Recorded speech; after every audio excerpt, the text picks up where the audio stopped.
All right, welcome to the second part of the National Electrical Code class for PV systems. This is a continuation of the first class that we put together, so that's available on our site as well. So we're going to jump into where we left off in that class. So there is another new exception that I want to point out in 2023, and this one has always been difficult to, the letter of the law. So if you look back at 2020, the letter of the law, for the letter of code, I should say, it talks about this in the charging statement of 690.12. Circuits on or in buildings are required to have rapid shutdown. So let's consider that before we look at this exception and the change. So if we consider that previous language, circuits on or in a building require rapid shutdown. In this picture, we have a remote array, we have a ground mount array, trenched underground, conductors, and there's a stub up there to that inverter. Under that language, those DC circuit conductors are on the building. So that would tell me that you have to have rapid shutdown. 2023 adds an exception here. Says PV system circuits originating from arrays not attached to buildings, so you have a ground mount, you have a canopy, carport, whatever it is, that terminate on the exterior of buildings, and PV system circuits installed in accordance with 230.6, basically that those are considered outdoors, shall not be considered controlled conductors for the purposes of 690.12.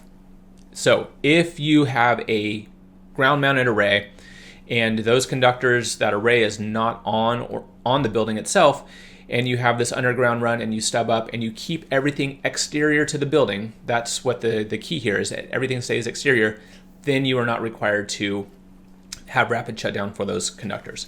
So in this case, this is a pretty common question. This was a pretty common example of, hey, I have a residential system or maybe a commercial system even. I'm going to stub up. I'm going to do an underground trench. And I'm going to stub up. I want to put my inverter next to the meter. I want to put it next to the main panel. And do I need to have rapid shutdown? And with this exception, no, you don't, because everything would be exterior. You're still going to have to label those the conduits, and all that kind of stuff. But the idea here is a fire, again, we're trying to protect firefighters. They're going to walk up, they're going to see this, they're going to be able to see that and steer clear of that conduit.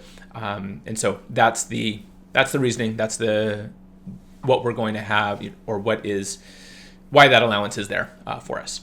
One thing that people sometimes think about or think they are doing is, if we are grounding the system, if we take that same PV rack and we drive a ground rod and we connect the rack to that ground rod, we've definitely grounded that racking system. But if we don't include this low impedance path back to the inverter, we are actually making it harder for the circuit to complete and for it to be able to do its job. So this is kind of what that picture might look like. And so if we did not install that equipment grounding conductor and we had a ground rod, we'd somehow had that racking system grounded through a grounding electrode conductor to a grounding electrode, certainly is grounded. That's no doubt about that. But what we have not done is we have not created a low impedance path back to ground. We are relying on the earth itself, the dirt, to be able to carry that current from the PV racking system back to the main panel, because that's where the other ground connection is.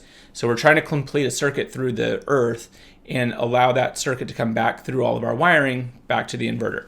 Very ineffective, very poor way of creating or carrying that fault current. So this is what we do not want to do. We want to make sure that we have that path. And when we get into the requirements around ground fault protection, I'll show this graph again and we'll kind of talk about it. So just keep in mind, yes, this is grounded, but it is not bonded. And that bonding is the really, really critical piece in the sense of being able to use that ground fault protection device.